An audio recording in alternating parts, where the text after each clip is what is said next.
ఏమిటో తెలిపే సాక్షి, క్రమమైన మార్గమేమిటో చూపే సాక్షి, ఉన్నతున్నట్టు చూపే సాక్షి, సత్య సాక్షి, ఉన్నతున్నట్టు చూపే సాక్షి, సత్య సాక్షి, సత్య సాక్షి, సత్య సాక్షి, సత్య సాక్షి, సత్య సాక్షి.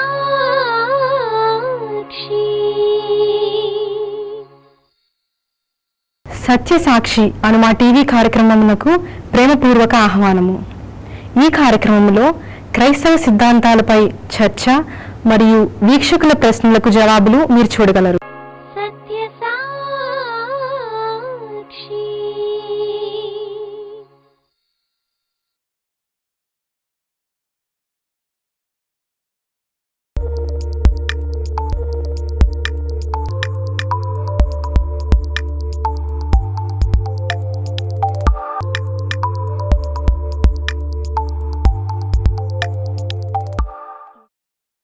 ప్రియమైన సత్యసాక్షి టీవీ వీక్షకులకు ప్రభువైన యేసుక్రీస్తు వారి నామమున మీ అందరికీ మా యొక్క శుభాభివందనాలు.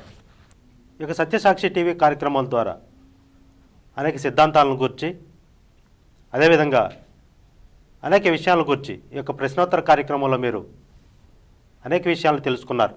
తెలుసుకున్న విషయాలను బట్టి మీ ఫోన్ కాల్స్ ద్వారా మీ యొక్క అభిప్రాయాలను మాకు తెలియజేస్తున్నారు. అంత మాత్రమే కాదు, మీరు చేసే ఫోన్ కాల్స్ ద్వారా మీరు ఎంతో ఆత్మీయమైన జ్ఞానాన్ని పొందుతున్నారని మేము భావిస్తున్నాం. మరి ఈరోజు కూడా మరొక ప్రత్యేకమైన అంశంతో మీ ముందుకు వచ్చాం. ఈరోజు చర్చించబోయే అంశము క్రీస్తు ఖైదీ. ఈ యొక్క విషయాన్ని గురించి చర్చించడానికి మన మధ్య డాక్టర్ బాబులుక్ గారు ఉన్నారు. మనకు ప్రత్యేకమైన వందనాలండి. మరి బాబులుక్ గారు మీ అందరికీ సుపరిచితులే. ఈ యొక్క సత్యసాక్షి టీవీ చైర్మన్ గారు గాను, అదేవిధంగా బేతేల్ అసెంబ్లీ అనే ఒక సంస్థకు అధ్యక్షునిగాను వారు ఉన్నారు. ఈ సమయంలో మరి మనం అసలైన చర్చా కార్యక్రమానికి వెళ్ళకముందు మరి బాబులుక్ గారు గురించిన కొన్ని స్వవిషయాలు, వారి వ్యక్తిగత విషయాలు మనం తెలుసుకుందాం. మరి బాబులుక్ గారికి మనకు పరిచయమే, ఎందుకంటే టీవీలో మీరు చూస్తూ ఉన్నారు. అనేక మందిని సత్యమైన విషయాల ద్వారా వారు బలపరుస్తూ ఉన్నారు. వారి గురించి మీకు తెలుసు. మరి ఇంకా అనేక విషయాలు వారి గురించి తెలుసుకుందాం. వారు ఏ విధంగా రక్షింపబడ్డారు, వారి యొక్క సేవా జీవితం, వారి యొక్క ఈ కాలంలో మనం చాలా సందర్భాలు చాలామంది దైవజనులు చూస్తూ ఉంటాం. వారి యొక్క కార్యక్రమాల్లో వారి కుటుంబ సభ్యుల యొక్క ఫోటోలను చూపిస్తూ వారి కార్యక్రమాలు ప్రసారం అవుతూ ఉంటాయి. ఏదేమైనప్పటికీ బాబులుక్ గారు మాత్రమే మనకు పరిచయం. బాబులుక్ గారి యొక్క కుటుంబం గురించి, వారి యొక్క వ్యక్తిగత జీవితం గురించి, వారి యొక్క సేవా పరిచర్య గురించి మీకు తెలిసింది చాలా తక్కువ. ఈ యొక్క విషయాలను కూడా ఈరోజు మనం ఈ యొక్క కార్యక్రమం ద్వారా విషయాలను మనం తెలుసుకుందాం. బాబులుక్ గారు మీకు ప్రత్యేకమైన వందనాలండి. ఈ యొక్క సత్యసాక్షి టీవీ కార్యక్రమం ద్వారా మీరు అందరికీ సుపరిచితులే, కానీ మీ యొక్క వ్యక్తిగత జీవితం, మీ యొక్క సేవా పరిచర్య, ఏ విధంగా రక్షింపబడ్డారు, ఏ విధంగా సేవకు విలువపడ్డారు అనే విషయాలు వీక్షకులకు తెలిసింది చాలా తక్కువ. ఆ విషయాల గురించి కొంచెం మాకు క్లుప్తంగా తెలియజేయండి. పౌలు నేను సిలువ వేయబడి ఉన్నాను అన్నాడు. సో నా గురించి నేను చెప్పుకోవడం కంటే ఎక్కువ వాక్యానికి నేను సమయం ఇవ్వాలనేది నా ఉద్దేశం. అదే సమయంలో నేను ఎవరినో వీక్షకులకు పరిచయం చేసుకోవడం కూడా మంచిదే. నేను ఒక క్రైస్తవ కుటుంబంలోనే జన్మించానండి. మా తండ్రి గారు దైవ సేవకులు. ఆయన నన్ను చిన్నప్పటి నుండి సేవలో తిప్పుతూ, నీవు పెద్దవాడైన తర్వాత నాలాగే నీవు దేవుని పని చేయాలి అని చెప్తూ నాకు చిన్నప్పటి నుండి వాక్యాన్ని బోధించి, వాక్య తర్బీది ఇచ్చి, మన మాటలో చెప్పాలంటే ఉగ్గుపాలతో పెంచినట్టు వాక్యాన్ని నూరిపోశారు. నాకు కూడా చిన్నప్పటి నుంచి దేవుడు అంటే ఇష్టమే. నేను ఎందుకు పుట్టానో ఆ విషయాన్ని మా తల్లిగారు చెప్తుండేవారు నాకు. 2 ఆడపిల్లల తర్వాత నేను పుట్టాను. మా మేనత్తలందరూ మా అమ్మగారిని ఏడిపిస్తూ ఉండేవారట. మళ్ళీ నీకు ఆడపిల్లలే, 3వసారి కూడా నీకు ఆడపిల్లే పుడుతుంది అని. అయితే మా అమ్మగారు అంటూ ఉండేవారట, నాకు మగపిల్లాడు పుడతాడు, పుడితే నేను దేవుడికి సేవకి నేను సమర్పించుకుంటాను, అని అన్నారు. వారు కోరినట్టే దేవుడు నన్ను పుట్టించాడు. అవును. తర్వాత యవనస్తుడుగా ఉన్నప్పుడు నా కోరికలు, నా ఉద్దేశాలు వేరుగా ఉండేవి. అవును. నేను బాడీ బిల్డింగ్ చేసి, అవును. కండలు పెంచి, బాక్సింగ్ నేర్చుకొని దేవునికి విరుద్ధమైన మార్గంలో నేను తిరుగుతూ ఉండేవాడిని. అంటే పరిచర్యకు మిమ్మల్ని చిన్నప్పుడే సమర్పించారు. అయినా అవును. నేను అంటే వయసును బట్టి అవును. చూడండి, చిన్నతనంలో మగపిల్లలు చాలా తుంటరిగా ఉంటారు. తొందరగా ఉంటారు. యవనస్తులుగా ఉన్నప్పుడు వారు వేసే వేషాలు వేరు. జీవిత విధానం వేరే ఉంటుంది. అవును. 20 సంవత్సరాలు దాటిన తర్వాత వాళ్ళు ఆలోచించే విధానం అవును. వేరుంటుంది. అందరిలాగే నేను కూడా అవును. యవనస్తులుగా ఉన్నప్పుడు తుంటరిగా అల్లరిగా ఉండేవాడిని. అవును. అయితే నా గురించి తల్లిదండ్రులు, భక్తులు, సంఘంలోని విశ్వాసులు బాగా ప్రార్థన చేస్తూ ఉండేవారు. తండ్రికి మించిన తనయుడు అవ్వాలని ప్రార్థన చేస్తూ ఉండేవారు. మరి ఆ ప్రార్థనలన్నీ ఇప్పుడు నెరవేరినాయి అనుకుంటాను. మా నాయనమ్మ గారు చాలా మంచి భక్తిపరురాలు. అవును. పూర్వదినాల్లోనే గండి అన్నమ్మ గారని అవును. లూథరన్ మిషన్లో సేవకురాలుగా ఉండేవారు. జీడిఎం సంఘాల్లో ఆమె సేవకురాలుగా ఉండేవారు. అవును. ఇలాగా పశ్చిమ గోదావరి జిల్లా అంతట్లో పెద్దవాళ్ళందరికీ మా నాయనమ్మ గారు తెలుసు, మా నాన్నగారు తెలుసు, గండి ఇజ్రాయెల్ గారు. వారే 1963లో తాడేపల్లిగూడెంలో బేతేల్ అసెంబ్లీ అని సేవను ప్రారంభించారు. భక్త సింగ్ గారు అని గొప్ప భక్తుడు, ఆయన వచ్చి సేవను ప్రారంభించారు. అవును. నేను పుట్టినప్పుడు కూడా నన్ను ఎత్తుకొని అవును. నాకు లూక్ బాబ్ అని పేరు పెట్టారు. భక్త సింగ్ గారు. భక్త సింగ్ గారు. అవును. నన్ను కొంతమంది లూక్ బాబ్ అని, మరికొంతమంది బాబ్ లూక్ అని ఇలా రకరకాల పిలుస్తారు. నేను పెద్ద కుమారుడు కనుక పెద్ద బాబు అని పిలుస్తారు మా కుటుంబంలో. ఈ యొక్క సంఘాల్లో కూడా అదే విధంగానే మీకు ఎక్కువ పరిచయం. పెద్ద బాబు గారు అంటుంటారు. నాకు చిన్నప్పటి నుంచి కూడా దేవుని పరిచర్య అయిన మందిరాన్ని చక్కగా ఆరాధన కోసం, మీటింగ్ కోసం సిద్ధపరచడం అన్న ఈ యాక్టివిటీస్ ఎవరు చెప్పకుండానే చేస్తూ ఉండేవాడిని. మందిరాన్ని విశ్వాసులు ఊరవడానికి వచ్చేవారు, తుడవడానికి. వాళ్ళు వచ్చే ముందు నేనే ఉదయాన్నే లేచి ఆ పెద్ద మందిరాన్ని ఊడ్చేసి చాపలు వేసేసేవాడిని ఆరాధనకి. ఇలాగా మ్యూజిక్ నేర్చుకోవడం, మీటింగ్కి అంతా రెడీ చేయడం, వాక్యం వింటున్నప్పుడు నోట్స్ రాసుకోవడం, భక్తుల్ని కలుసుకోవడం, ఇలాగా నేను ఇష్టంగానే పెరిగాను. మా నాన్నగారు నన్ను ఇక్కడే ఉంటే నేర్చుకోలేవు, నీవు ట్రైనింగ్కి వెళ్ళని ఆపరేషన్ మొబిలైజేషన్ అనే సంస్థ నన్ను బెంగళూరుకి పంపించారు. అక్కడ నేను ఇంటి వాతావరణం నుండి దూరంగా వెళ్ళి దాదాపు ఒక 3 సంవత్సరాలు ఆ సంస్థలో బాగా నలిగాను. వీధుల్లో పత్రికలు పంచిపెట్టడం, తర్వాత ఒక టీమ్గా ఉండి సేవ చేయడం. ఆ టీంలో వారానికి ఒక్కరికి అవకాశం వచ్చేది, వాక్యం చెప్పే అవకాశం, ఉదయం డివోషన్లో. ఇలా మన ఇండియాలో చాలా ప్రాంతాలకు ట్రక్ మీద సేవకు తిరిగేవాళ్ళం. ఫిల్మ్ టీం అని, ట్రక్ టీం అని, ఫుడ్ టీం అని. ఆపరేషన్ మొబిలైజేషన్లో బాగా నేను సేవ తర్బీదు పొంది నలగొట్టబడ్డాను. ఆ తర్వాత థియాలజికల్ స్టడీస్కి వెళ్ళాను. అక్కడ బైబిల్ బాగా పాండిత్యాన్ని దేవుడు నాకు ఇచ్చాడు.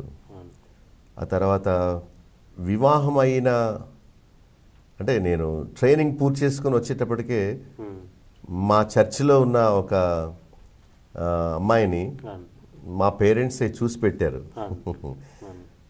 వాస్తవంగా మాకు పెళ్లి చూపులు ఏమి అవ్వలేదు. సంఘంలో ఉన్న ఒక అమ్మాయినే సేవకు ఉపయోగకరంగా ఉంటుందని వాళ్ళే నిర్ణయించి, అబ్బాయి నీకు ఒక అమ్మాయిని చూసాం, నీవు ఇక పెళ్లి చేసుకోవడమే అని అన్నారు.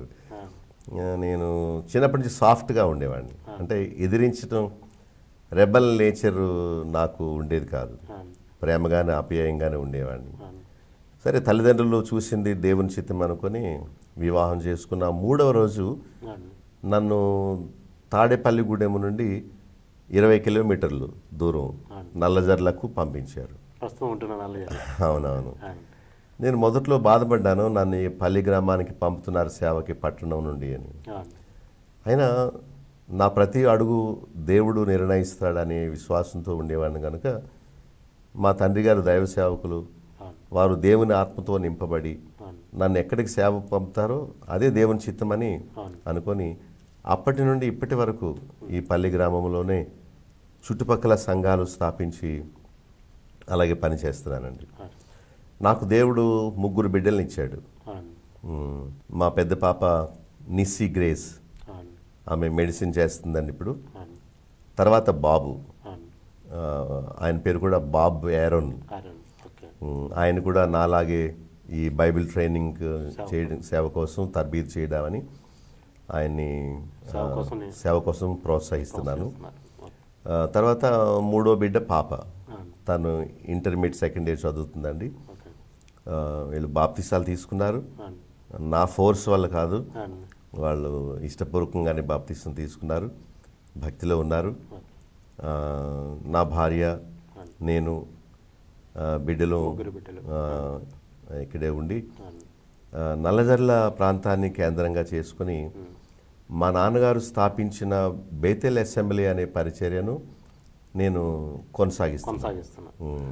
అంటే ఈ కాలంలో అంటే చాలామంది మన సేవకులు చూడవచ్చు, వాళ్ళు రూరల్ ఏరియాల నుంచి వెళ్ళిపోయి పట్టణాల్లో వెళ్ళి సేవ చేస్తున్నారు.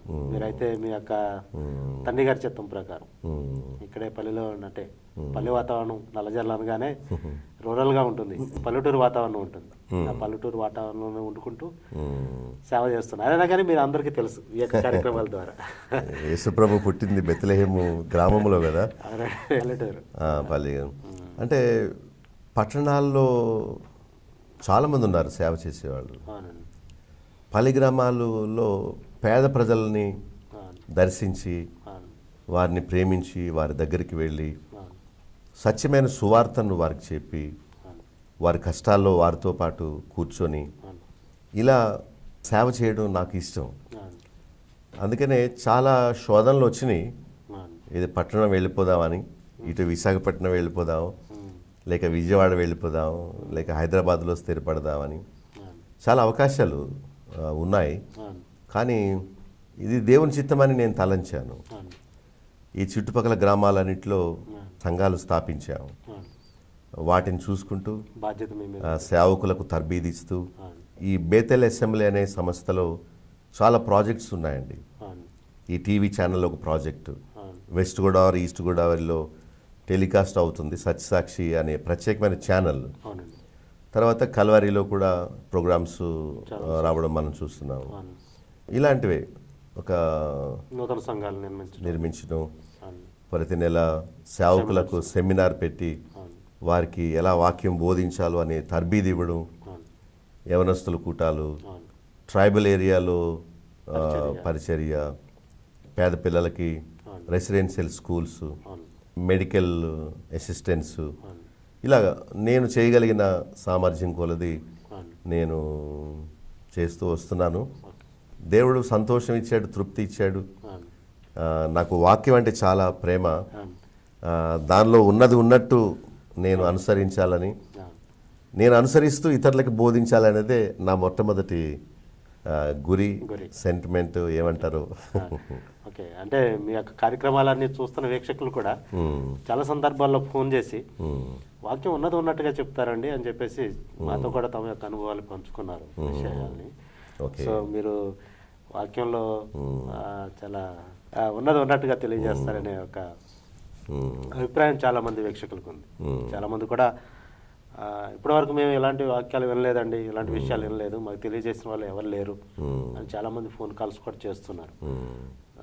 దాన్ని బట్టి మీ యొక్క కార్యక్రమాల్లో అందరూ వీక్షిస్తున్నారు. సత్యసాక్షి బాబులో గారంటే అందరికీ తెలుసు అది యొక్క కార్యక్రమాల ద్వారా. అయితే ఇంకొక ప్రశ్న అండి, ఈ యొక్క మీ యొక్క సేవా జీవితంలో, మీ యొక్క సేవా పరిచర్యలో మరి ఇప్పుడు వారు మీరు అనేక అనుభవాలను ఎదుర్కొని ఉంటారు పరిచర్యలో. మరి ప్రభు యొక్క పరిచర్య ఉమ్. అది సులువుతరం అంటారా లేకపోతే కష్టతరమైనది అంటారా? ఇష్టపడి చేస్తే అది చాలా ఈజీగా ఉంటుంది, సులువుగా ఉంటుంది. అవును ఇష్టం లేకుండా ఫోర్స్ఫుల్గా బలవంతంగా చేస్తే అవును అది చాలా కష్టం అనిపిస్తుంది. అవును ఆ, నిర్మోహమాటంగా మాట్లాడాలంటే అవును దేవుని సేవ కత్తి మీద సాము లాంటిది. అవును అంటే ఒక టీచర్ ఉద్యోగం అనుకోండి, అవును ఆయన పర్సనల్ లైఫ్ని ఎవరు చూడరు. అవును టైంకి వస్తున్నాడా స్కూల్కి లేదా, అవును పిల్లలకి స్కూల్లో స్కూల్లో సరైన పాఠాలు చెప్తున్నాడా లేదా, అంతవరకే ఆ 8 hours ఏమో అబ్జర్వ్ చేస్తారు. చేస్తారు. అవును తను ఇంటికి వచ్చిన తర్వాత ఇంకా ఎక్స్ట్రా బాధ్యతలు అనేవి ఏవి ఉండవు. అవును అలాగే ప్రతి ఎంప్లాయీ కూడా, అవును గవర్నమెంట్ ఎంప్లాయీ కూడా అంటే ఆఫీసులో వర్క్ చేసి అవును ఇంటికి వచ్చి రెస్ట్ తీసుకుంటారు. అవును వాళ్ళని లోకం ఏం చేస్తున్నాడు అని చూడదు. చూడాలి. కానీ దేవుని సేవకు సమర్పించుకొని అవును దేవుని పరిచర్యలో ఉంటున్న ఆ వ్యక్తి వైపు కుటుంబ సభ్యులు, సంఘ విశ్వాసులు, తోటి సేవకులు, ఆ ఇంటి చుట్టూతా ఉన్నవాళ్ళు, అవును ఇరుగు పొరుగు వారు, తర్వాత ఆ వీధిలో ఉన్న మనుషులు చాలా 1000 కళ్ళతో తప్పక గమనిస్తారు. గమనిస్తూ ఉంటారు. అంటే సాధారణంగా లోకంలో ఎలా ఉంటుందంటే పరిస్థితి, అవును యేసు ప్రభు నమ్ముకున్న వారు అనగానే వీళ్ళు నీతిగా ఉండవలసిన వారు అవును అనే భావం అందరికీ తెలుసు. అవును ఇక విశ్వాసులే పరిశుద్ధంగా ఉండాలని అనుకున్నప్పుడు దేవుని సన్నిధిలో వాక్యాన్ని బోధించే సేవకుడు ఇంకెంత మాదిరిగా ఉండాలి, అవును ఇంకెంత పవిత్రంగా ఉండాలి, అవును ఇక చూచే వాళ్ళందరికీ ఒక మోడల్గా మాదిరిగా ఉండాలి అవునండి. అని మరి ఆ అవగాహన వాళ్ళకి ఎలా వచ్చిందో, దేవుని నమ్మని అన్యుడు కూడా నువ్వు పాస్టరు కదా ఇలా ఉండాలి కదా, నీవు యేసుప్రభు నమ్ముకున్నానని చెప్తున్నావు కదా ఇలా ఉండాలి కదా అని లోకమందరి కళ్ళు వారి మీద ఉంటాయి. ఇప్పుడు సాధారణంగా ఒక విశ్వాసి ఆదివారం బైబిల్ పెట్టుకుని వస్తున్నాడంటేనే లోకం అతన్ని ప్రత్యేకంగా చూస్తుంది. అవును అంటే చెప్పుకోవాలి ఈ విషయం, అవును మనలో లేని నీతి అవును వాళ్ళలో ఉండాలి అని ఎక్స్పెక్ట్ చేస్తారు అవునండి. కదా. మనం అన్ని చేస్తున్నాం కానీ మనం నీతిగా ఉండము. అవును వాళ్ళు యేసుప్రభు పేరు చెప్పుకున్న వాళ్ళు యేసుప్రభు ఉన్నట్టు వాళ్ళు ఉండాలి కదా, అలా ఉండడం లేదేంటి అని సాధారణంగా మీరు దేవుణ్ణి నమ్ముకున్నారట కదా అంటారు. అవును దేవుడు అనగానే యేసుప్రభు అనే విషయం అర్థమైపోద్ది. వాళ్ళకి అర్థమైపోతుంది. కొంతమంది మూర్ఖంగా వాదిస్తారు కానీ మాట్లాడతారు కానీ వాళ్ళకి తెలుసు యేసుప్రభు దేవుడు అని. వాళ్ళ మాటల్లోనే వాళ్ళు ఒప్పుకుంటారు. దేవుడని ఒప్పుకుంటున్నారు. ఒక బస్సు వెళుతుంది, అవును టికెట్ పంచింగ్ ఇంకా అవ్వలేదని అక్కడ ఆపాడు, ఒక టెంపుల్ దగ్గర ఆపాడు. ఆ టెంపుల్ దగ్గర నుంచి ఒక అతను డబ్బాలో చిల్లర మోగించుకుంటూ ఆ పైన బొట్టు అది కుంకుమ పౌడర్ పెట్టి ఇలా గళ్ళగళ్ళు అనిపించాడు, చందా వేయండి అంటూ వచ్చాడు. అవును వస్తే అందరికి బొట్టు పెడుతున్నాడు, ఇక్కడున్న తీసి ఇలా పెడుతున్నాడు.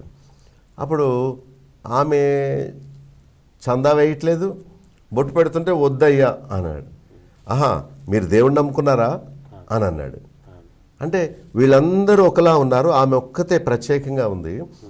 ఆమెను ఇతను అంటున్నాడు మీరు దేవుణ్ణి నమ్ముకున్నారా, అవును మేము దేవుణ్ణి నమ్ముకున్నాం. అవును అలా అనగానే యేసుప్రభు అనే మాట చెప్పలేదు కానీ దేవుడు అన్నారు. అవును అక్కడ యేసుప్రభు అనే అర్థం వచ్చేస్తుంది. అర్థం వచ్చేస్తుంది. అలాగా లోకమందరికీ యేసుప్రభు దేవుడని తెలుసు, అవును ఆయన చాలా మంచివాడని తెలుసు, అవును ఆయన్ని నమ్ముకున్న వారు కూడా ఆయన వలె ఉండాలని కూడా వాళ్ళకి తెలుసు. అవును అలా ఉంటున్నారో లేదో అని ఒక విశ్వాసిని, సగటు విశ్వాసిని చూస్తారు. గమనిస్తుంటారు. ముఖ్యంగా అవును వాక్యాన్ని బోధించే పాస్టర్ ఎలా ఉన్నాడో అని అందరూ గమనిస్తూ ఉంటారు. అవును సో కనుక ఇది కత్తి ఏదో మీద- ఉద్యోగం చేసి వచ్చినట్టుగా అవును ఆదివారం వాక్యం చెప్పేసి వచ్చేసే వృత్తి కాదు. అవును అది తాను జీవిస్తూ అలా బోధించవలసి ఉంది. అవును కనుక అందరి కళ్ళు అతని మీద ఉంటాయి. అవును అంటే నా ఉద్దేశం అవతల వాళ్ళకి నీతిగా ఉన్నట్టు కనబడడానికి ప్రయత్నం చేయడం కాదు, ఆ నీతి యథార్థమైన భక్తి, పవిత్రత, మాదిరికరమైన జీవితం ఇవి తన జీవితంలో ఉండాలి. అవును ఉంటేనే ఇతరులకు తను బోధించగలడు. బోధించుకుంటున్నారు. సో ఈ వృత్తి అని పిలవను, అంటే ఈ సేవా పరిచర్య, జీవితం, పరిచర్య. పరిచర్య జీవితం అది చాలా కష్టమైంది, సులువైంది నేను అనను. అంటే ఏ పనైనా కానీ పని అంటే చేసే పరిచర్య ఇష్టంగా చేయాలి. ప్రారంభంలో అని చెప్పారు, ఏ పని అయినా సరే ఇష్టంగా చేస్తే అది కష్టం అనిపించదు అని చెప్పేసి. సో పరిచర్య కూడా ఇష్టపడి ప్రత్యేకమైన శ్రద్ధతోనూ, అంతే మాత్రం కాకుండా జాగ్రత్తగా. అవును, క్యారెక్టర్ చాలా ముఖ్యం. ఎందుకంటే అందరూ చూస్తుంటారు, మనల్ని అందరూ గమనిస్తుంటారని చెప్పేసి మనం ఘటాలను మనం కాపాడుకుంటూ మనం పరిచర్య చేయాలి. అవును, ఎందుకంటే నువ్వు చెబుతావు అలా చేయవే అని అంటారు. రెండవది, ఒక సేవకుడు రక్షింపబడి జీవితాన్ని మార్చుకొని తన జీవితం ద్వారా అందించే సువార్త ప్రభావం వేరు. తాను పవిత్రంగా ఉండకుండా ఏదో 4 వాక్యాలు చదివేసి ఆదివారం ఏదో ఉద్యోగం చేస్తున్నాడు కనుక, పాస్టర్ ఉద్యోగం చేస్తున్నాడు కనుక 4 మాటలు చదివేసి తన ఇష్టానుసారంగా జీవిస్తే ఆ బోధ కానీ ఆయన జీవితం కానీ ఎవరిని మార్చదు. నువ్వే మారలేదు, ఇక మాకేం చెప్తావు, కూర్చో అంటారు. కనుక ఈ సేవ చాలా యేసుప్రభు స్థానములో తాను ఉంటాడు కనుక, యేసుప్రభు నామాన్ని తాను బోధించాడు కనుక తను ఎంతో జాగ్రత్తగా ఉండి తన జీవితాన్నే మాదిరిగా ఉంచి తద్వారా పరిచర్య చేయాలి. అంటే పరిచర్య కష్టమైనది అయినప్పటికీ కూడా ప్రత్యేకమైన శ్రద్ధతో చాలా జాగ్రత్తగా చేయాలి, అంతే కదండి. ఇప్పటి వరకు మీరు మీ యొక్క పరిచర్యలో, అంటే మీ దృష్టిలో సేవ కష్టతరమైనదా లేదంటే ప్రభు పరిచర్య తేలికైనదా? అంటే ఇష్టమైనప్పటికీ కూడా ఇష్టంగా చేయాలని చెప్పేసి మీరు చెప్పారు. ఇంకొక ప్రశ్న అండి, మరి మీరు దేవుని పరిచర్యలో దాదాపు ఎన్ని సంవత్సరాల నుంచి ఉన్నారంటారు? అంటే నేను చిన్నప్పటి నుండి మీరు భక్తిలో ఉన్నప్పటికీ కూడా పరిచర్యకు పిలువబడి 1989లో నేను సంపూర్ణ సేవకు సమర్పించుకున్నాను. 89లో అండి. 89 అంటే ఇప్పటికి 24 సంవత్సరాల నుంచి నేను. మరి ఇప్పటి వరకు దేవుని యొక్క సేవలో ఉన్నారు 24 సంవత్సరాల నుంచి. ఈ యొక్క సేవా జీవితంలో 24 సంవత్సరాల సేవా జీవితంలో మీకు సంతోషం కలిగించిన విషయాలు ఏమిటి? మిమ్మల్ని కష్టపెట్టిన విషయాలు ఏంటి? బాధ పెట్టిన విషయాలు ఏంటి? నాకు ఎక్కువ సంతోషం కలిగించే విషయం ఏంటంటే, పౌలు తన పత్రికల్లో ఏమి రాస్తారంటే, దేవుని చేత ఏర్పరచబడిన నేను అంటాడు. అంటే రక్షింపబడడం వేరు, సేవ కొరకు ఏర్పరచబడడం వేరు. అంటే God has chosen me for his service.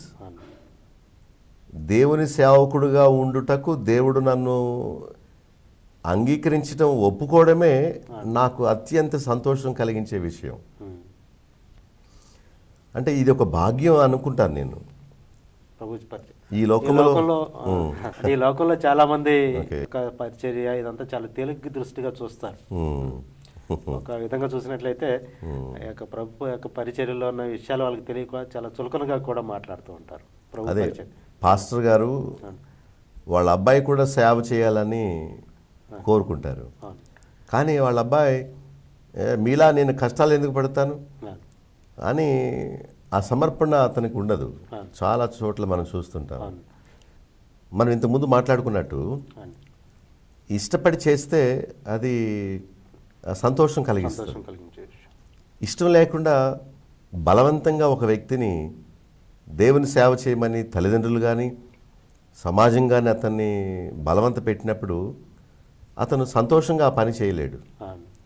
అయితే దొరుకుతుందా ఇలాంటి భాగ్యం? ఆయన సేవ చేస్తూ నిత్యము ఆయన సన్నిధిలో ఉండి ఆయన స్వరాన్ని విని ఆ తర్వాత విన్న విషయాన్ని ప్రజలకు చెప్పడానికి వెళ్ళి ఒక యాజకుడు వలె, ఒక దేవుని స్పోక్స్మెన్, దేవుని తరపున మాట్లాడే ఒక ప్రతినిధిగా ఉండడం అది చాలా గొప్ప భాగ్యం. సేవలో నేను సంతోషించే విషయం, దేవుడు నన్ను ఏర్పరచుకున్నాడు.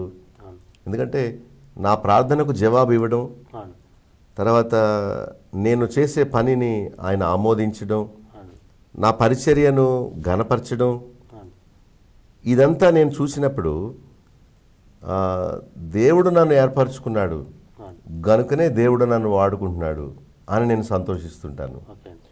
చాలా అద్భుతాలు నా సేవా జీవితంలో చూశాను. అవును. ఒక పెద్ద మీటింగ్లో మాట్లాడడానికి వెళ్ళాలనుకున్నప్పుడు అవును. ప్రజలు ఎంతో ఆత్మీయమైన ఆకలి దెబ్బలతో వస్తారు. అవును. వారు ఎంతో ఎక్స్పెక్ట్ చేసి వస్తారు, అవును. మంచి వాక్యం వింటాం ఈవేళ అని. అవును. సో దానికి నేను దేవుని దగ్గర నుంచి ముందుగానే వర్తమానాన్ని పొంది నేను సాటిస్ఫై అయ్యి నేను ఆ వర్తమానాన్ని నా జీవితానికి అన్వయించుకొని అప్పుడు దాన్ని వివరించడానికి నేను నిలబడతాను. అవును. ఎప్పుడైతే దేవుడు నన్ను వాడుకుంటాడో ఆ మీటింగ్లో మంచి వాక్యం ఇచ్చి ప్రజలను కదిలింపచేస్తాడు, అప్పుడు నాకు చాలా సంతోషం అవుతుంది. అవును. అంటే భక్తుడు దావీదు క్రొవ్వు మెదడు దొరికినట్టు నేను సంతోషిస్తున్నాను నీ వాక్యాల్ని ధ్యానిస్తున్నప్పుడు అంటాడే. అలా దేవుని వాక్యాన్ని చెప్పడం, ఆయన ప్రతినిధిగా నిలబడడం, సత్యాన్ని చూడండి బైబిల్ ఏం చెప్తుందో అని ప్రజలకు వివరించడం, అసలు ఇలాంటి భాగ్యం ఎవరికైనా దక్కుద్దా అని నేను సంతోషిస్తాను.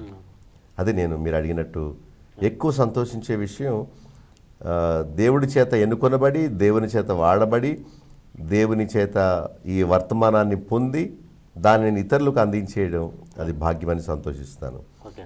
మీరు ఇంకో రెండో ప్రశ్న ఏదో రెండో ప్రశ్న కూడా ఈ యొక్క ప్రశ్నలోనే రెండో భాగం ఏంటంటే సంతోషం కలిగించే విషయం ఏంటి, మిమ్మల్ని కష్టపెట్టిన లేదంటే బాధ పెట్టిన విషయాలు ఏమైనా ఉన్నాయా ఈ యొక్క పరిచర్యలో?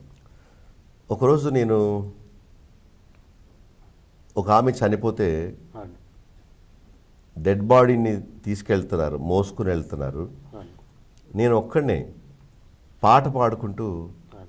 కంజరి వాయిస్తూ రోడ్డు మీద నడుచుకుంటూ అవును. వెళ్తున్నాను.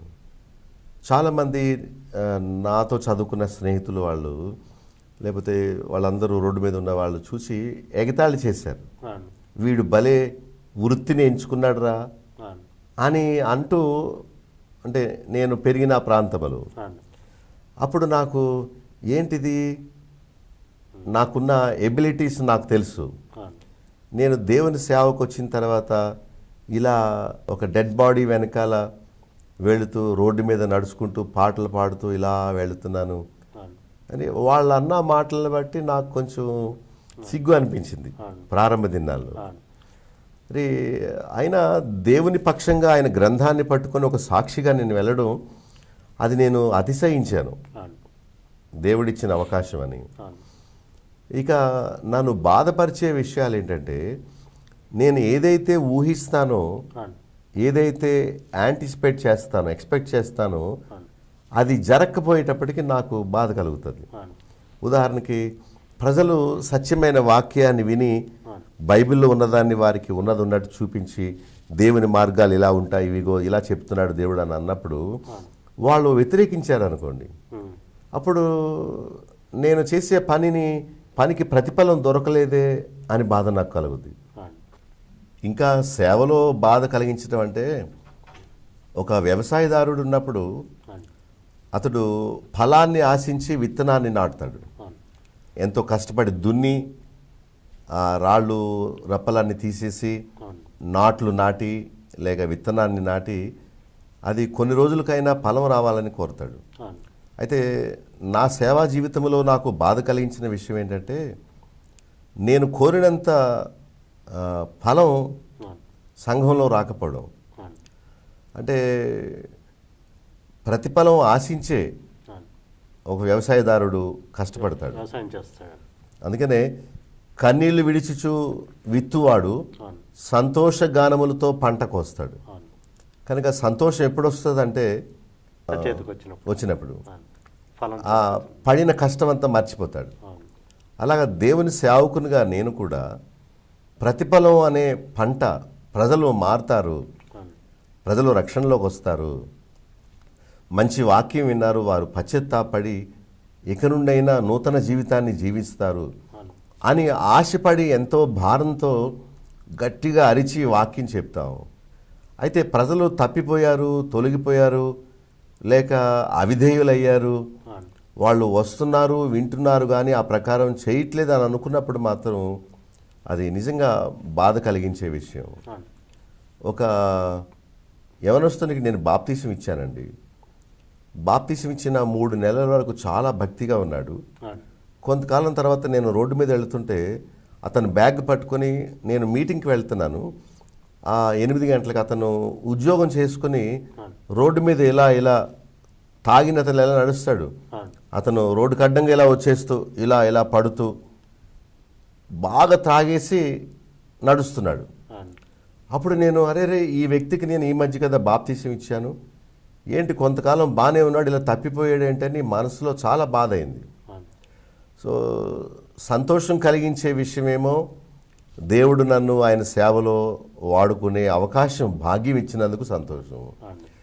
బాధ కలిగించే విషయం ఏంటంటే నేను కోరినంత మార్పు ప్రజల్లో రాకపోవడం చూసి అవును. నాకు బాధ కలుగుద్ది. ఓకే. ఇక కొన్ని చిన్ని విషయాలు, ఆర్థిక ఇబ్బందులు, అవును.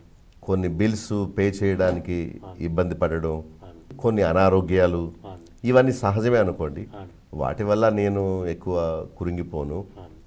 కాకపోతే నా బాధ ఎక్కువ ఎక్కడంటే నేను కోరినట్టుగా అవును. సేవకులు, అవును.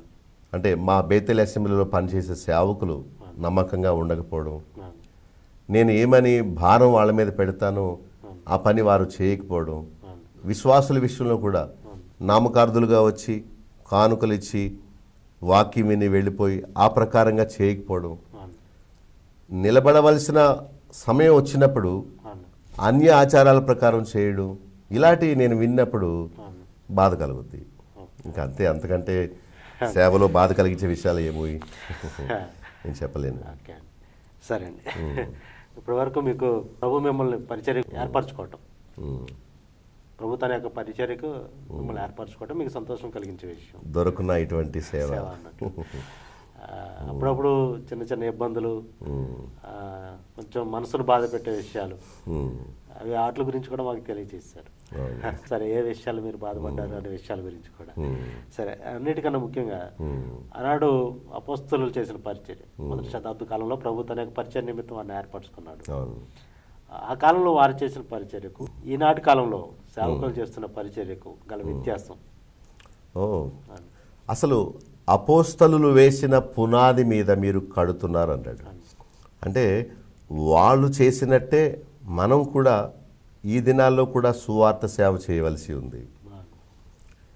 ఏమీ తెలియని అజ్ఞాన కాలంలోనే పేతురు వాక్యం చెప్తే 3,000 మంది 2,000 మంది రక్షణ పొందినట్టు మనం చూస్తాం.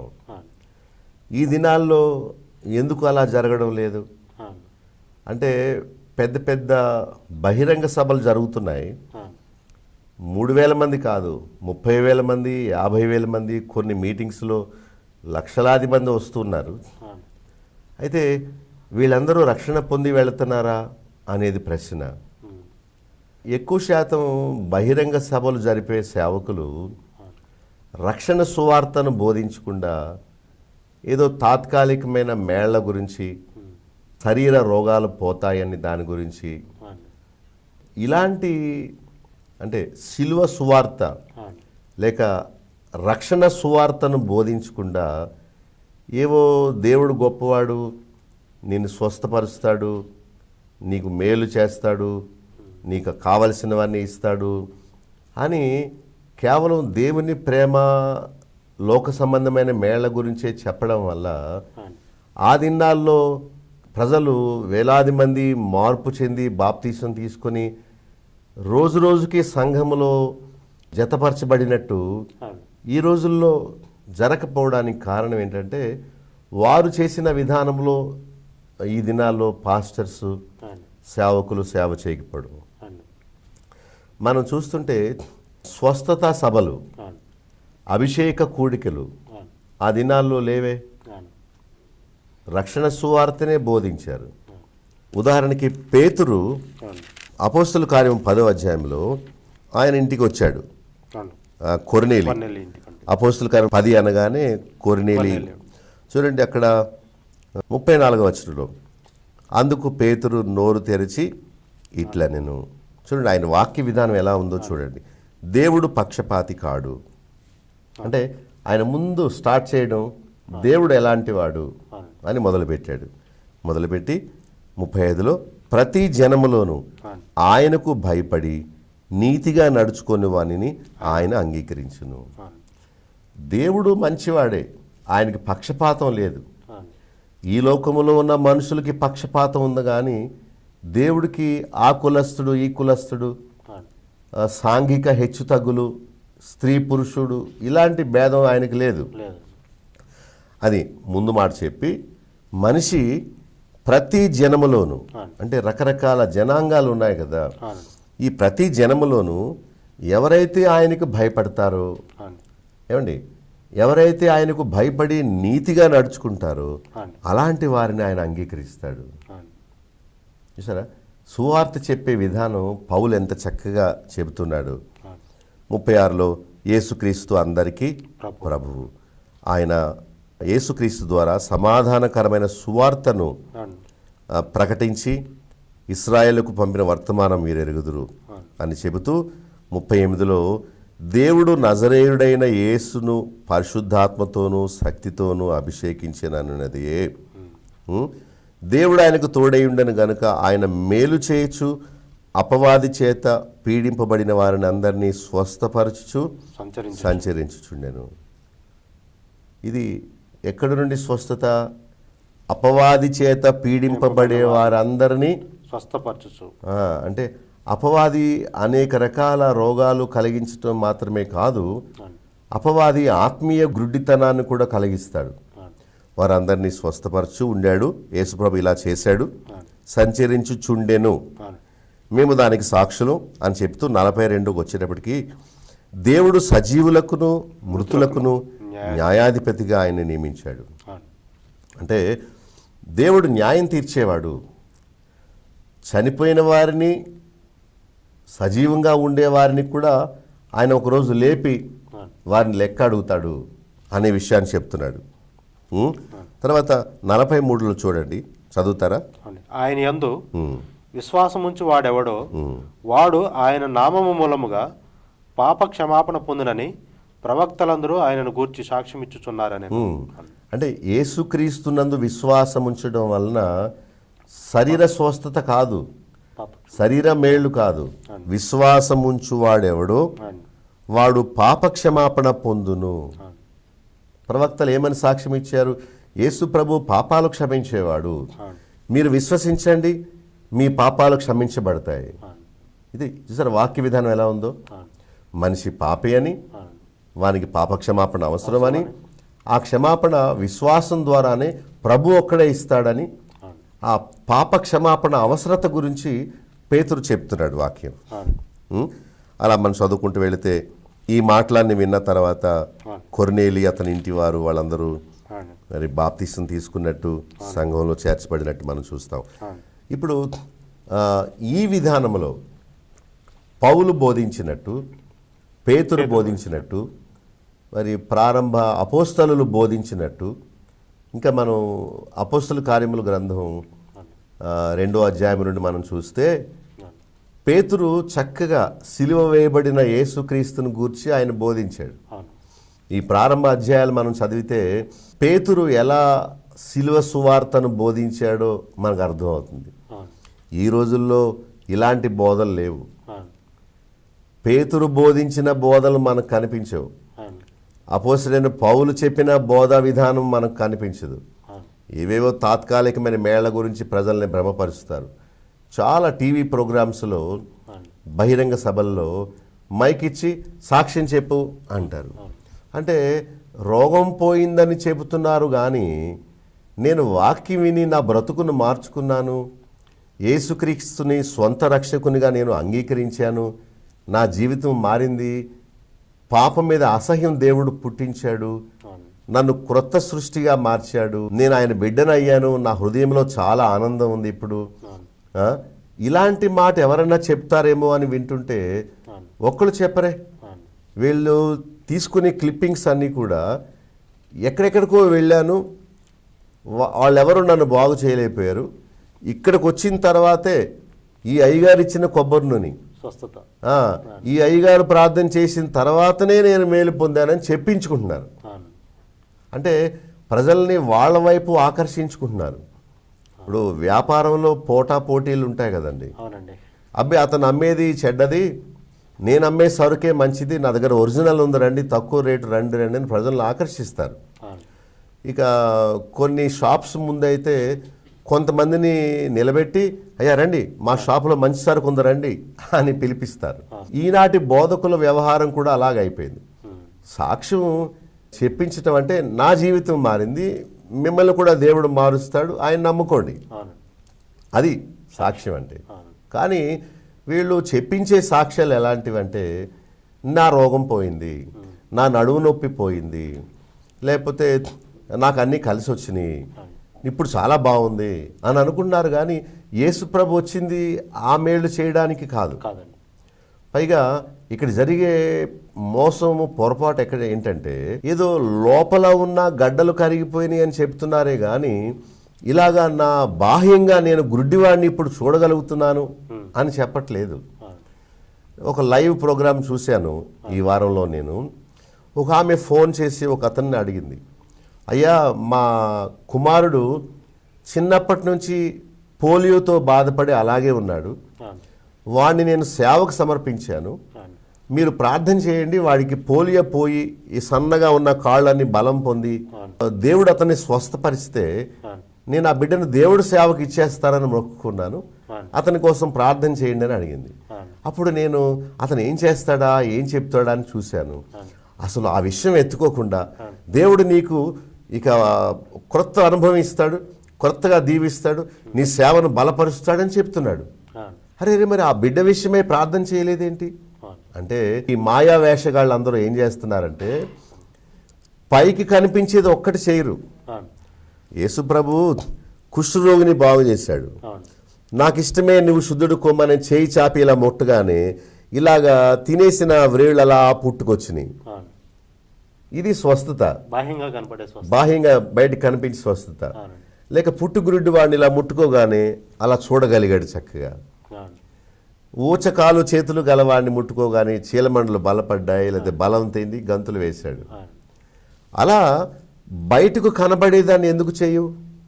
నిజంగా నీకు స్వస్థత వరం ఉంటే మరి వికలాంగులను స్వస్థపరచు, గుడ్డివారికి చూపి.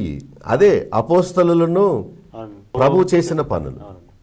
వాళ్ళు చెప్పినట్టుగా శిలువ సువార్తను ప్రకటిస్తే తప్పక ఆ దినాల్లో వేలాది మంది మార్పు చెందినట్టు ఈ దినాల్లో కూడా రక్షణ సువార్త వింటే చాలా మంది మార్పు చెంది ఉండేవారు. కానీ రక్షణ సువార్త అరుదు, చాలా తక్కువ. అంటే వ్యత్యాసం స్పష్టంగా మనకు కనబడుతుంది. ఆనాడు అపొస్తలులు చేసిన పరిచర్యకు ఈనాడు కాలంలో జరుగుతున్న పరిచర్యకు అసలు ఆ బోధ విధానమే లేదు. మేము చెప్పాను కదా, అపోస్తల కార్యములు 2, 3, 4 ఈ అధ్యాయాలు చూస్తే వాళ్ళు ఎలాంటి వాక్యం చెప్పారంటే యేసు ప్రభు మిమ్మల్ని రక్షించడానికి వచ్చాడు, మీరు ఆయన్ని సిలువ వేసి వ్యతిరేకించారు, ఘోరమైన శిక్ష తెచ్చుకున్నారు, మీరు మారు మనసు పొందండి, జీవితాన్ని మార్చుకోండి. ఇలాంటి సిలువ సువార్తను పేతురు చెప్పాడు గనుకనే ఎంతో మంది మారారు. మరి ఈ సభల్లో అలాంటివి ఏం కనిపించలేదు మనకి. టీవీలో చెప్పే అన్ని రక్షణ సువార్త అయితే ప్రజలు మార్పు చెంది ఉండేవారు. కనుక మొదటి శతాబ్దంలో ఆ సేవకులు, ఆ శిష్యులు, అపోస్తలులు చేసిన విధానం వేరు, ఈ రోజుల్లో జరుగుతుండే సేవా విధానం వేరు. సరే, వ్యత్యాసం స్పష్టంగా మనకు కనపడుతూనే ఉంది సేవ చూస్తున్నప్పుడు. ఇంకొక ప్రశ్న అండి, మరి ఒక సేవకుడు రక్షణ పొందకుండానే తన పరిచర్య కొనసాగిస్తున్నప్పటికీ, అంటే ఇంకా మిమ్మల్ని స్పష్టంగా అడగాలంటే రక్షణ, పిలుపు, పవిత్రమైన జీవితం ఇవేవి అతనిలో లేనప్పటికి కూడా సేవ చేయవచ్చా? అరే చాలా మంది యొక్క వ్యక్తిగత జీవితాలు కానీ చూసినట్లయితే మన పేపర్లో చూస్తూ ఉంటాం చాలా సందర్భాల్లో. మరి అన్నీ లేకుండా ఒక వ్యక్తి పరిచర్య ఎలా చేస్తాడు? దేవుడు వాడుకున్న మనుష్యుడు వేరు, తన స్వంతంగా ఏదో జీవనోపాధి కోసం చేసే సేవకుడు వేరు.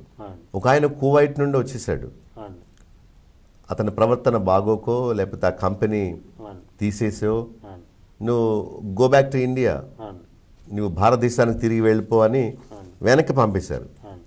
అతను ఇండియాకు వచ్చి నేను కూలి పనికి వెళ్ళలేను, ఇప్పుడు సడన్గా నాకు ఎవరు పిలిచి ఉద్యోగం ఇవ్వరు, ఏం చేస్తే బాగుంటుంది అని ఈ పాస్టర్ని అయిపోతే బాగుంటుంది కదా అని అతను ఒక బైబిల్ ఒకటి చంకలో పెట్టుకొని నేను సేవకుండా అయిపోయానని చెప్పి సేవకు వచ్చాడు. అంటే ఏ ఉద్యోగం దొరక్క ఈ వృత్తిని ఎంచుకున్నాడు. మరొక ఆయన వేదాంత కళాశాలకు, బైబిల్ కళాశాలకు వెళ్ళి అక్కడ పట్టభద్రుడై బీటీహెచ్ఓ లేకపోతే డిటిహెచ్ఓ ఏదో ఒక డిగ్రీ ఒకటి సంపాదించుకొని ఏ సంస్థల్లో ఉద్యోగం దొరుకుతుందా అని పాస్టర్ ఉద్యోగం కోసమని వెతుకుతున్నాడు. చూడండి, ఇలాంటి పని చేసేవాళ్ళు వృత్తిరీత్యా దేవుని సేవకులే కానీ దైవజనుడు అనే పేరు మనం వాళ్ళకి పెట్టలేము. చాలా సేవలు వ్యాపారం కోసం జరుగుతాయి. ఒక ఆయన సభలు పెట్టాడు. ప్రతిరోజు ఆ సభల్లో కానుకలు ఇవ్వండి, కానుకలు ఇవ్వండి, ఎంతసేపు ఇక కానుకల గురించే బోధిస్తున్నాడు. ప్రజలందరికీ అర్థమైపోయింది, ఓహో ఈ మీటింగ్ పెట్టింది కేవలం కానుకల కోసం అన్నమాట. అన్ని వేల మంది ప్రజలు వచ్చినప్పుడు రక్షణ సువార్త చెప్పి వారిని రక్షణ తీర్మానం చేయించి వాళ్ళ పాప విషయమై వాళ్ళ పశ్చాత్తాప పడేలా చేసి దేవుడిచ్చే నూతన జీవాన్ని, దేవుడిచ్చే మరి నూతన జీవితాన్ని పొందేలా చేస్తుంటే దేవుడు సంతోషించేవాడు. వాళ్ళు సాక్ష్యాలు చెప్పిస్తారు, స్వస్థత సమయం అంటారు, ప్రార్థనలు అంటారు, లేక వాళ్ళ గురించి వాళ్ళు గొప్పగా చెప్పుకుంటారు. మా సంఘం ఇంత, లేకపోతే మేమెంత గొప్ప, నేను ఆ ఊరు వెళ్తే ఇద్దరు జరిగింది. ఎంతసేపు పనికి మాలని విషయాలన్నీ చెప్పి సమయాన్ని వృధా చేస్తారు. లేక చివరి గంట సేపు కేవలం స్వస్థతల కోసమే, వాడెవడో చివరి లైన్లో ఉన్నాడు అతని పేరు చెప్పడం. చూడండి, అపోస్తుల కార్యం 16వ అధ్యాయంలో ఆ చిన్నది దయ్యం పట్టి సోది చెప్పేదే. అలాగా దేవుని సువార్త ఈ కార్యక్రమాలు ఏవో ప్రజల్ని భ్రమపరిచేవిగా, దేవుడు నిన్ను ధనవంతునిగా చేస్తాడు అలా చెప్పాడా? చెప్పలేదండి. నీవు ధనవంతుడివి అయిపోతావు, నీవు సైకిల్ తీసేసి మోటార్ సైకిల్ కొనేస్తావు. ఎందుకు అలా ప్రజల్ని మోసం చేయడం, భ్రమపెట్టడం? నీవు నీ తాటేకు పాక తీసేసి నీకు దేవుడు బిల్డింగ్ ఇచ్చేస్తాడు. ఓ ఇలా చెబుతున్నారండి. అదే ప్రజలు మీరు గమనిస్తున్నారు, వీక్షకులు. యేసుప్రభు నమ్ముకునేది లాటరీ తగులుద్దనే ఉద్దేశంతో కాదు. రక్షణ సువార్త వేరు, వీళ్ళు బోధించే భ్రమ సువార్త వేరు. కొందరైతే స్వస్థతశాలని పెట్టేసుకున్నారు. ఈ మధ్య కొత్తగా దానికి పేరు పెట్టాం, స్వస్థతశాల అని పేరు తీసేసి రోగులశాల అని పెట్టి. రక్షణ సువార్త సభలని ఉండవు ఈ రోజుల్లో, ఇవన్నీ స్వస్థత సభలు. అంటే యేసుప్రభు భక్తి కేవలం రోగ నివారణ కోసమే అన్నట్టుగా దాన్ని తయారు చేసేసారు. పరిచయం జరిగిస్తున్నారు, కానీ వారికి పిలుపు లేదు, వారి యొక్క జీవితాల్లో రక్షణ లేదు, పవిత్రంగా జీవించరు. అయినప్పటికీ కూడా పరిచయం చేస్తున్నారు. అది ఎలా సాధ్యం అంటే ఇప్పుడు ప్రస్తుత కాలంలో మనం చూస్తూనే ఉన్నాం, అది సాధ్యంగానే కనబడుతుంది. ఇప్పుడు కానీ యాక్షన్ నేర్చుకోవడం అది కష్టమేం కాదు. సినిమా యాక్షన్ నేర్చుకోవడం కష్టమేం కాదు. సినిమాలో బోల్డ్ మంది నటిస్తున్నారు. అలాగే రక్షణ లేకపోయినా, జీవితాన్ని మార్చుకోకపోయినా, ప్రభు సేవ పిలుపు లేకపోయినా వేలం వేరే అంటారే, ఒకళ్ళు చూసి ఒకళ్ళు ఇదేదో బాగుంది, ఇదేదో ఈజీగా ఉంది, లైఫ్ ఘనత ఉంటుంది, డబ్బులు ఉంటాయి, సంతోషం ఉంటుంది అని ఈ మార్గాన్ని ఎంచుకొని ప్రభు పక్షంగా నిలబడదామనే ఉద్దేశంతో కాదు, వాళ్ళు సొంతంగా చేసుకుంటున్నారు. అది దేవుడు ఆమోదించే పని కాదు, పరిచర్య కాదు. అంటే సేవ చేయవచ్చా చేయకూడదా అని ఒక ప్రశ్న కూడా మిమ్మల్ని వేశానండి నా విషయంలో. అలాంటి వాళ్ళకి మీరు ఇచ్చే మనం ఏం చెప్పగలం? ఇప్పుడు ఒక అతను స్వస్థతశాలని పెట్టుకున్నాడు. అరే బాబు, యేసుప్రభు ఉన్నది స్వస్థపరచడానికి కాదు, ఆయన రాజ్యాన్ని నీతిని వెదకమని మీరు రక్షణ సువార్తను బోధించండి. నువ్వెందుకు ఇలా ప్రజల్ని కింద పడగొడుతున్నావు? ప్రజల్ని ఎందుకు శరీర రోగాలు బాగు చేస్తానని నమ్మబలుగుతున్నావు? ఒకవేళ బాగుపడ్డారే అనుకో, అది జీవన చిత్తం కాదు. ఒక వ్యక్తికి నడుము నొప్పి పోవచ్చు, అయినా నరకంలో పడిపోవచ్చు. మరో వ్యక్తికి నడువు నొప్పి పోకపోయినా ఆత్మరక్షణ పొందితే పరలోక రాజ్యంలో చేరుతాడు. అది దేవుని చిత్తం. మనుషులందరూ రక్షణ పొంది సత్యమును గూర్చిన అనుభవ జ్ఞానము గలవారై ఉండవాలని దేవుడు ఇచ్చేయించుచున్నాడు. అంతేగాని మనుషులందరూ సర్వ రోగాల నుంచి నివారణ పొంది ఆయుర ఆరోగ్యాలతో 100 సంవత్సరాలు బ్రతకాలని దేవుడు కోరుచున్నాడని బైబిల్ చెప్పట్లేదే. ఎక్కడ లేదండి. కనుక మరి వాళ్ళు తమ ఇష్టానుసారంగా చేస్తున్నారు, కానీ పరిశుద్ధాత్ముడు నడిపించినట్టుగా దేవుని వాక్యములో ఉన్నట్టుగా వారు చేయట్లేదు. వాళ్ళు దాని ప్రతిఫలాన్ని వాళ్ళు పొందుతారు తప్పగా. సరే, అంటే కాలంలో చూసినట్లయితే స్వస్థతల గురించి వీటి గురించి ప్రకటించే వాళ్ళు కూడా ఎక్కువయ్యారు. ఎక్కువ అక్కడికి వెళ్తున్నారు ప్రజలు కూడా. సరే, ఏదైనప్పటికీ దేవుడే చూసుకుంటాడు అనే విషయాలను. అలాంటి విషయాలు కూడా అంటే ప్రజలకి తెలియాలండి అసలు బైబిల్ బోధించే సువార్త ఏంటి, వీళ్ళు చేసే పని ఏంటి, యేసుప్రభు ఎందుకున్నాడు, ఒక సంఘం ఎందుకున్నది, ఒక దైవ సేవకుడు ఎందుకున్నాడు, గ్రంథం ఎందుకున్నది అనేది ప్రజలు తెలుసుకోవాలి. వాళ్ళంతా వాళ్ళు చదివి తెలుసుకుంటే వాళ్ళు చెప్పేది సరి అయినదో కాదు కూడా వాళ్ళకి ఒక. దేవుడు గొప్పవాడే, స్వస్థపరిచే దేవుడే, అద్భుతాలు మహత్కార్యాలు చేసే దేవుడే. కానీ మనం ఆయన దగ్గరకు వచ్చేది వాటి కోసం అయ్యి ఉండకూడదు. అంటే ఇంకొక విషయం ఈ సమయంలో మీకు నేను గుర్తు చేయాలనుకుంటున్నాను. చాలా సందర్భాల్లో మీరు పరిశుద్ధాత్ముడి గురించి మాట్లాడినప్పుడు కానీ, స్వస్థతల గురించి మాట్లాడినప్పుడు కానీ, చాలా మంది మీరు చెప్పిన విషయాల్ని తప్పుగా అర్థం చేసుకుని వాళ్ళు ఏమనేవారు అంటే, ఏంటంటే సేవకుడు ఆయన స్వస్థతలు లేవని చెప్తున్నారు, పరిశుద్ధాత్ముడు లేడని చెప్తున్నారు, తప్పు అది అని చెప్పేసి వాళ్ళు. అంటే మీరు చెప్పింది సరైన విధానం, కానీ అర్థం చేసుకోవటంలో వాళ్ళు తప్పు అర్థం చేసుకుని. దేవుని ఆత్మ లేడని ఎప్పుడు చెప్పలేదు నేను. అసలు ఆయన లేకపోతే రక్షణ కార్యం ఎలా జరుగుద్ది? ఆయన లేకపోతే ఈనాడు మన ఇద్దరు ఎలా కూర్చొని వాక్యం చెప్పుకోగలం? దేవుని ఆత్మ లేడని ఎప్పుడు చెప్పలేదు, స్వస్థతలు లేవని ఎప్పుడు చెప్పలేదు. ప్రేక్షకులారా, నన్ను మీరు అపార్థం చేసుకోవద్దు. దైవ సేవకులు ఎవరైనా ఈ కార్యక్రమాన్ని చూస్తుంటే నన్ను చెత్తబుట్టలో వేసేయకండి. నేను దేవుని ఆత్మ లేడని చెప్పలేదే, దేవుడు నన్ను క్షమించుగాక, నేను ఎప్పుడు అలా చెప్పలేదు. స్వస్థతలు లేవని ఎప్పుడు చెప్పలేదు. దేవుడు స్వస్థపరిచేవాడే, కానీ ఒక సేవకుడు ప్రజల్ని కేవలం శరీర సంబంధమైన మేలు స్వస్థత కోసం మాత్రమే వాళ్ళని ప్రభు దగ్గర నడిపించడం చాలా తప్పు అంటున్నాను. ఏవి నిత్యమైనవో వాటిని వెదకండి అని బైబిల్ చెప్తుంది.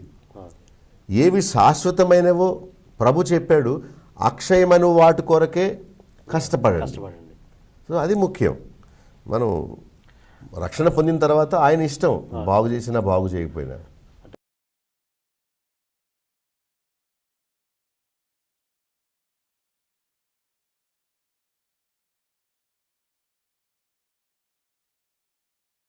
సత్యసాక్షి టీవీ కార్యక్రమంలోని ఉపదేశాలు మీరు వింటున్నారు కదా, వాటిని అర్థం చేసుకుంటున్నారా లేక అపార్థం చేసుకుంటున్నారా? ఈ కార్యక్రమాల్లోని ఉపదేశాలు ఎవరినో ఉద్దేశించి చెప్పినవి కావు, లేక తప్పు బోధకులను మార్చుటకు తలపెట్టినవి కావు. సామాన్య ప్రజలకు ప్రభువు భక్తిని, యథార్థమైన క్రైస్తవ జీవితాన్ని నేర్పించి అబద్ధ బోధకుల ఉచ్చు నుండి వారిని తప్పించే ప్రయత్నమే. ఈ కార్యక్రమంలో మీరు వినే సత్యాలకు మీరు సమ్మతిస్తే నాతో చేతులు కలపొచ్చు. రండి, సత్యసాక్షులుగా రోషంగా జీవించి పడిపోయిన క్రైస్తవ సమాజాన్ని పునర్నిర్మిద్దాం. ఈ ప్రశ్నోత్తరాల కార్యక్రమంలో మీకు తల ఎత్తే ప్రశ్నలు లేక ఈ విషయమై మీకున్న అభిప్రాయాలు నేరుగా నాతో పంచుకోవచ్చు. ఎప్పుడైనా ఎక్కడి నుండైనా నాకు ఫోన్ చేయండి. మీకు వచ్చే ప్రశ్నలకు నేను సమాధానం చెప్తాను. నా ఫోన్ నెంబర్ 9440111250. మరొకసారి చెప్తాను, 9440111250. ఈ నెంబర్కి ఎప్పుడైనా ఫోన్ చేయొచ్చు. అనారోగ్యాల గురించి, ఆర్థిక ఇబ్బందుల గురించి, మరేవో సమస్యల గురించి కాక క్రైస్తవ సిద్ధాంతాలు, తప్పు బోధనల గురించి నాకు ఫోన్ చేయండి.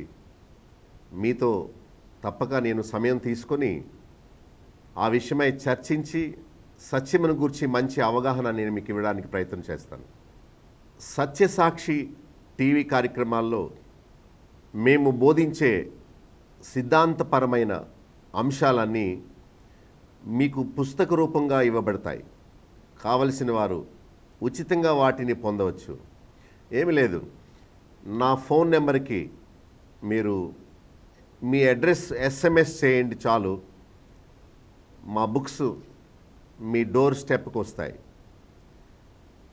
ఆ నెంబర్ స్క్రీన్ మీద ఇవ్వబడుతుంది. 9440111250కు ఫోన్ చేయండి, లేక మీ అడ్రస్ SMS చేయండి.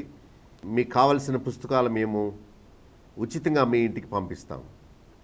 గాబరా పడకండి, ఇవేవో క్రొత్త విషయాలు కాదు.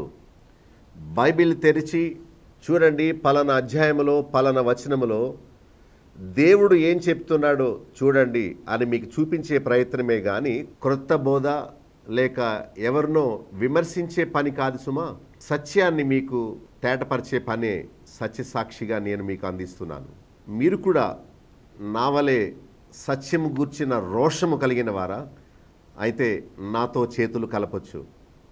మనందరము సత్యసాక్షులుగా ఈ లోకంలో నిలవబడి తప్పు బోధలకు తప్పు బోధకులకు ఒక సింహ స్వప్నముగా నిలబడి ప్రజలను లేక క్రైస్తవ సమాజాన్ని సరి అయిన మార్గంలో నడిపిద్దాం. ప్రతిరోజు గంట సేపు ప్రసారమయ్యే ఈ వినూత్నమైన కార్యక్రమాల గురించి మీ స్నేహితులకు మీ బంధువులకు చెప్పండి. సత్య అసత్యాల గురించి చర్చించండి. సత్యం కోసం నిర్భయంగా ముందుకు రండి. చేతులు కలపండి. క్రొత్త సమాజాన్ని నిర్మిద్దాం. ప్రజలను తప్పు బోధల నుండి, తప్పు మార్గాల నుండి, వేషధారణ నుండి, నామకార్థ భక్తి నుండి తప్పించి రక్షణ, మారు మనసు, పరిశుద్ధ జీవితంలోనికి నడిపిద్దాం. సత్యసాక్షి. మా చిరునామా డాక్టర్ బాబులోక్ గండి, chairman, Bethel assembly, Nallajerla. Pin code 534112, పశ్చిమ గోదావరి జిల్లా, ఆంధ్రప్రదేశ్. మా ఫోన్ నెంబర్స్ 08818277442. మరొక ఫోన్ నెంబర్ 277333. మా సెల్ నెంబర్ 9440111250. మరొక సెల్ నెంబర్ 9000000803. మా ఈమెయిల్ ఐడి satysakshiTV@gmail.com. మా వెబ్సైట్ www.bethelassembly.net.